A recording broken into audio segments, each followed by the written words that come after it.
သမီး hard working ဂျင်းဥလေးဂျင်းတိုင်းလေးတွေချစ်သွားပါပြီဂျင်းဥလေးတွေအောင်မြင်မအောင်မြင်လည်းမယ်တော့မသိဘူးပေါ့နော်လို့တော့အလားပပလေးစိုက်ပျိုးပြီးတော့ပါပြီရှင်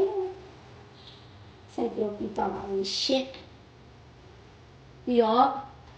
ဒါလေးတွေလောက်လာရင်နော်ဟောဒီမှာသစင်လေးတွေ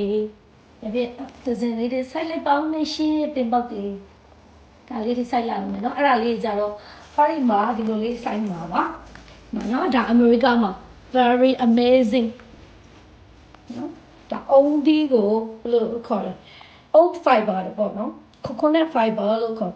အုံးဒီကိုပဲဒီမှာဒီလိုမျိုးလောက်ပါတယ်အုံးဒီကိုပဲဒီလိုအဖဟိုတယ်အဲ့ထဲမှာ coconut fiber ဟိုတယ်နဲ့ဒီလိုလေးပါရှင်ဒီမှာဒါလေးကိုဖြုတ်ပြီးတော့ပြန်လာဝင်စိတ်မှာပါရှင်Thank you ပါရှင်